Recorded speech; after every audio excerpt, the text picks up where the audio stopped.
Hello students, good morning. Today this is the video for English Literatures 12th class students. Regular जो video मिल रहे हैं उनमें पिछली पोइम के लेक्चर अपन शैडो उसकी पीडीएफ अवेलेबल हो जाएगी आपको। आज की हमारी पोइम है ऑन टाइम, सेकंड पोइम है प्रूडेंस में। Listen carefully. This poem is written by the greatest English poet John Milton. इसकी फर्स्ट पोइम आपने पढ़ी है on his blindness 11th class के अंदर। जॉन मिल्टन एक बहुत ही ग्रेटेस्ट पोएट रहे इंग्लैंड के। इन 10 इयर्स 10 वर्ष की उम्र में, जब वो 10 वर्ष के थे तभी उन्होंने पोइम लिखना प्रारंभ कर दिया था। The greatest achievement of the. और आपने पढ़ा है ऑन हिज ब्लाइंडनेस में at the age of 45 years, लगभग 45 साल की उम्र में बिल्कुल कंप्लीटली ब्लाइंड हो गए थे। तब उन्होंने अपनी जो ऑन हिज ब्लाइंडनेस लिखी। उसके बाद बहुत सारी पढ़, लेकिन सबसे ग्रेटेस्ट जो पोइम, क्योंकि लिटरेचर स्टूडेंट को याद रखना है कि जॉन मिल्टन की द बेस्ट जो पोइम है वो पैराडाइज लॉस्ट है। लिटरेचर स्टूडेंट की जीवन में काम आने वाली चीज है। और पैराडाइज लॉस्ट उन्होंने आफ्टर ब्लाइंड, अंधे होने के बाद लिखी थी। वो जो पोइम है पैराडाइज लॉस्ट वो वर्ल्ड क्लास पोइम है। और वो आपको पता है अंधा व्यक्ति लिख नहीं सकता, वो बोलते थे, इतनी बड़ी उनमें टैलेंट थी और लिखता कोई और था। और वो पैराडाइज लॉस्ट रिक्वेस्ट। आज जो पोइम हमारी है ऑन टाइम, ये जॉन मिल्टन अपने समय की बात कर रहे हैं। ये अपने उस समय की बात कर रहे हैं जिस समय अपने आप से संतुष्ट नहीं है, बहुत बेकार समय, लोगों में ईर्ष्या, एनिमी, ग्रेडी, सेल्फिशनेस, फालसो, झूठा दिखावा, लोग, युवा पीढ़ी बिगड़ रही है, सब एक दूसरे से ईर्ष्या करते हैं, लालच करते हैं, झूठा दिखावा करते हैं, बेईमानी करते हैं।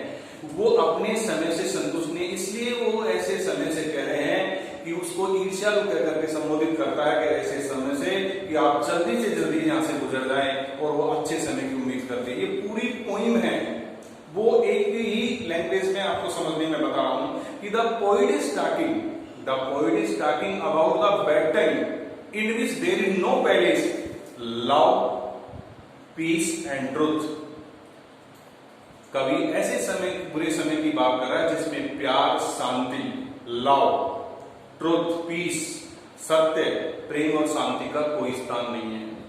He wants to pass this time quickly। वो चाहता है कि ऐसा समय जल्दी से गुजर जाए जिसमें there is no palace, love, truth, peace। लोगों में क्या हो रही है? ग्रेडी है, फॉल्स शो है, सेल्फिशनेस है, एनिमी है। ऐसे समय को कवि ने एनिमी कहा है। और देयर नो पैलेस। इस संसार में दो चीज है, टेम्परल थिंग्स और एक होती है एटर्नल थिंग्स। टेम्परल जो नाशवान है, कवि ने टेम्परल थिंग किस किसको कहा ये ध्यान रखेंगे। स्पेसिस का मैं मैंने आपको स्ट्रेंजर लिख दिया। टेम्परल थिंग्स, ग्रेडी, सेल्फिशनेस, एनिमी और फाल्सो आर द टेम्परल थिंग्स। ये संसार की नश्वर चीजें हमेशा नहीं रह सकती। लालच, झूठा दिखावा, बेईमानी, छल कपट। और जो एटर्नल जो शासकत्व है, वो तीन चीज आपको हर पॉइंट इस क्वेश्चन में लिखना है। Truth, love and peace. पूरी पॉइंट इस पर टिकी। ये अच्छे समय की बात कर रहा है। ये एटर्नल थिंग्स है, ये शासकत्व चीज है, ये हमेशा विद्यमान रहने वाली चीज है। तो नाउ जॉन मिल्टन की एक poem on time. Fly envious time. कवि अपने समय से संतुष्ट इसलिए कह रहा है कि फ्लाई एंग्लिश टाइम, वो ईर्ष्यालु समय, वो ईर्ष्या समय को ईर्ष्यालु को कहा जब लोगों में क्या है बेटा? ग्रेडी है, एनिमी है, फाल्स शो है, सेल्फिशनेस है, स्वार्थ भरी है।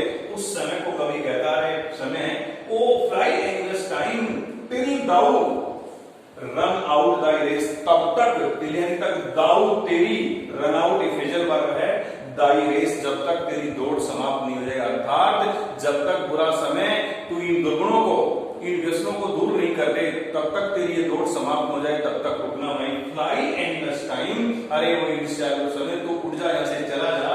टिल दाउ यानी तेरी, टिल यानी तब तक, रन आउट दाई रेस जब तक तेरी रेस समाप्त हो जाए। कहने का भाव जब तक संसार से चीजें विलुप्त नहीं हो जाए।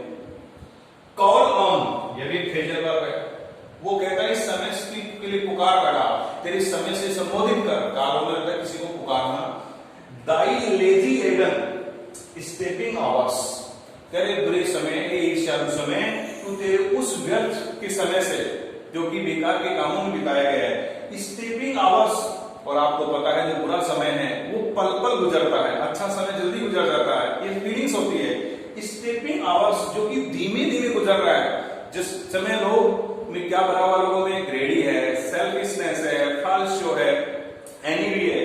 तो लेजी लेडन वो समय जो कि निरर्थक कार्य में बिताया जा रहा है, जो बेकार की बातों में बिताया जा रहा है। स्टेपिंग आवर्स जो पल पल बीत रहा है, धीरे धीरे चल रहा है, उस समय से कभी कह रहा है कि हुज स्पीड जिसकी गति is but heavy plummet of pace जिसकी गति घड़ी के उस पेंडुलम के समान है। आप देखते हैं जो वॉलवॉच होती है, आज तो आधुनिक बहुत सारी घड़ियां जो घंटा घर होता है, या फिर आप देखते हैं बड़ी घड़ी में एक पेंडुलम लगा होता है जो टाइम को सेव करता है, उसकी जो चाल होती है बहुत धीमी होती है।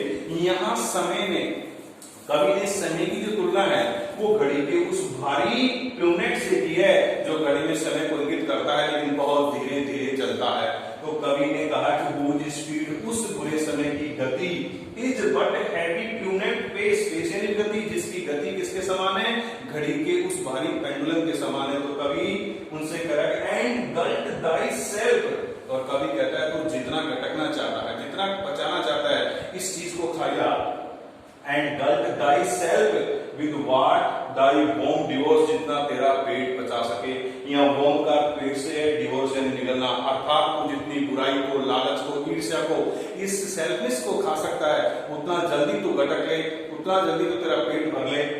विच इज नो मोर, जो कि कुछ नहीं है। इन चीजों के लिए कहा है, ग्रेडी के लिए कहा, सेल्फिशनेस के लिए कहा, कभी कह रहा है एनिमी के लिए कहा, फाल्सो के लिए कह रहा है कि ये चीजें कुछ नहीं है। More than what, false and vain, false and vain व्यर्थ है, वेन यानी और फॉल्स यानी झूठे दिखावा की बेकार की चीज है। So little is our loss, ये राइम्स में लिखी थी जो आपको एक्सप्लेन करूंगा अभी। So little is our loss, इन चीजों से हमारा कोई नुकसान नहीं है। अगर तू इनको लेके चला जाएगा, इनको समाप्त कर देगा, ग्रेडी को, सेल्फिशनेस को, एनिमी को, फॉल्स शो को, इससे हमारा भी कोई नुकसान नहीं है। और सो लिटिल इज दाई गेन, और इसमें तेरा भी कोई लाभ नहीं है। अर्थात इन चीजों को खोने से मनुष्य को भी कोई नुकसान नहीं है और ये समय तेरा भी कोई लाभ नहीं। तो प्रथम स्टेज में कवि ने समय को क्या कहा, ईर्ष्या को कहा। क्यों कहा है कि वो समय जब पूरे संसार के लोग सांसारिक लिप्तता में बंधे हुए हैं, मोर्टल ग्रॉस, नेक्स्ट स्टेज में वर्ड आएगा, जो कि अवगुण है, जिनको कवि ने टेम्परल थिंग कहा है, ग्रेडी, सेल्फनेस, में बार-बार इस चीज को एक्सप्लेन कर रहा हूं, उनसे कह रहा है तू तब तक दौड़ जब तक तेरी दौड़ समाप्त हो जाए, अर्थात जब तक संसार में से ये सब चीजें समाप्त हो जाए। कालोन उसे कह रहा है, अपने समय को कह रहा है, समय कवि अंकुश कह रहे पूरे समय, तू अपने इस समय से जिसकी गति बहुत धीमी है, जिसकी स्पीड जो पल पल बीत रहा है, क्षण क्षण बीत रहा है, जो निरर्थक और व्यर्थ बातों में बिता रहा है, उससे बोल। और वो जो स्पीड इज, जिसकी समय की उसकी जो चाल है, जो गति है, वो घड़ी के उस भारी हैवी प्लूमेट के समान है जो उस घड़ी के अंदर दिखाई देता है और समय को इंगित करता है।